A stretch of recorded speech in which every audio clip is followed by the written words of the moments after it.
Hello everyone, welcome to my channel sweet home simple life. అందరూ బాగున్నారా? నేనైతే చాలా బాగున్నాను.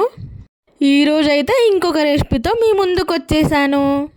కూర చేస్తున్నానో తెలుసా? Beetroot curry, healthy and tasty. నాకైతే డైరెక్ట్ బీట్రూట్ తినడమే ఇష్టం. కానీ ఆ రోజు నా దగ్గర కూరగాయలు ఏమీ లేకుండే, ఇంట్లో ఒక బీట్రూట్ అయితే ఉండే. దాన్ని అయితే కట్ చేసి అయితే కూర వండుకుందామని అయితే డిసైడ్ అయ్యాను. మా ఇంట్లో వాళ్ళు ఆ కర్రీని ఎవ్వరూ తినరు, నేను ఒక్కదాన్నే తినేసినాను 2 పూటలు హాయిగా. బీట్రూట్ని అయితే తురుముకోవచ్చు, చిన్న ముక్కలుగా అయితే కూడా కట్ చేసుకోవచ్చు. నేనైతే చాలా చిన్న ముక్కలుగా అయితే కట్ చేసుకొని పక్కకైతే పెట్టేసుకున్నాను. ఆ తర్వాత ప్యాన్ తీసుకొని ఆయిల్ వేసుకొని తాలింపు దినుసులు కూడా వేసుకొని ఎండుమిర్చి కూడా వేసుకోవాలి. ఎండుమిర్చి ఫ్లేవర్ అయితే బీట్రూట్ కర్రీకి చాలా బాగుంటుంది. తాలింపు కొంచెం వేగిపోయిన తర్వాత కట్ చేసుకున్న పచ్చిమిర్చి, ఆనియన్స్, కరివేపాకు కూడా యాడ్ చేసుకొని ఈవెన్గా ఫ్రై చేసుకోవాలి. టేస్ట్ అయితే చాలా సూపర్ వచ్చింది, నాకైతే చాలా బాగా నచ్చింది. అవి ఫ్రై అయిపోయిన తర్వాత కట్ చేసుకున్న బీట్రూట్ ముక్కలు కూడా యాడ్ చేసుకోవాలి. ఫస్ట్ అయితే హై ఫ్లేమ్లోనే ఒక 2 మినిట్స్ మనం కలుపుతూనే ఉండాలి. ఒక హై ఫ్లేమ్లోనే ఎప్పటికి ఇట్లా కలుపుతూనే ఉండాలన్నమాట. తర్వాత కొంచెం సాల్ట్ అయితే యాడ్ చేసుకొని మూత పెట్టుకొని అయితే మంచిగా ఫ్రై చేసుకోవాలి. నాకైతే టోటల్గా బీట్రూట్ ఆ ముక్కలు ఉడకడానికైతే 20 మినిట్స్ టైం అయితే పట్టింది. మీకైతే షార్ట్ అండ్ స్వీట్ సింపుల్గా అయితే చూపించేశాను.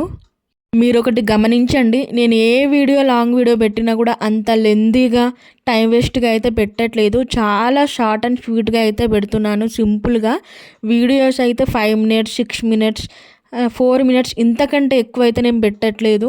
దీన్నే నేను ఈ ప్రాసెస్ చాలా ఉంటుంది, కానీ కట్ చేసి మీకు యూజ్ అయ్యే విధంగానే నేనైతే వీడియోస్ చేస్తున్నాను. ఖచ్చితంగా మీరైతే నా వీడియోస్ని చూసి సపోర్ట్ అయితే చేయండి. ఇంకా సబ్స్క్రైబ్ చేసుకునే వాళ్ళు సబ్స్క్రైబ్ అయితే చేసుకోండి.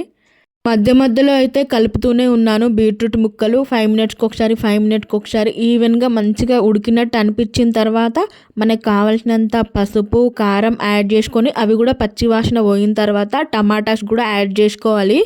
నేనైతే ఒక టమాటా వేసుకున్నా, మీకు ఇష్టం ఉంటే వేసుకోవచ్చు, లేదంటే లేదు. ఎందుకంటే టమాటో వేసుకుంటే ఏంటంటే కొంచెం గ్రేవీ లాగా అన్నంలోకి కలుపుకోవడానికి అయితే వస్తుందని నేను వేసిన అనమాట.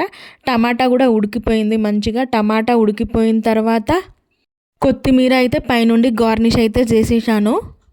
ఇంకేంటి, షార్ట్ అండ్ సింపుల్గా మన బీట్రూట్ కర్రీ అయితే రెడీ అయిపోయింది. నేను అక్కడ వేడి అన్నం వేసుకొని మనం రెడీ చేసుకున్న బీట్రూట్ కూర కూడా వేసుకొని అన్నంలో కలుపుకొని అయితే తినేస్తున్నాను. ఎంత టేస్ట్ ఉందంటే చాలా టేస్ట్ ఉంది, నాకైతే నచ్చింది. ఇంకొకసారి నా కోసం బీట్రూట్ కర్రీ ఎప్పుడైనా చేసుకోవాలనిపించింది. వీక్లీ వన్స్ అయితే చేసుకొని తినాలని అయితే ఫిక్స్ అయిపోయినా. బ్లడ్ పర్సంటేజ్ తక్కువ ఉన్న వాళ్ళకి ఇది బెస్ట్ రెసిపీ. అన్నం కూడా పింక్ కలర్లోకి, బీట్రూట్ కలర్లోకి అయితే మారిపోయింది, రెడ్ రైస్ లాగా. నిజంగా చెప్తున్నా, చాలా బాగుంది టేస్ట్. మీరు కూడా చేసుకొని తినండి. Thanks for watching. ప్లీజ్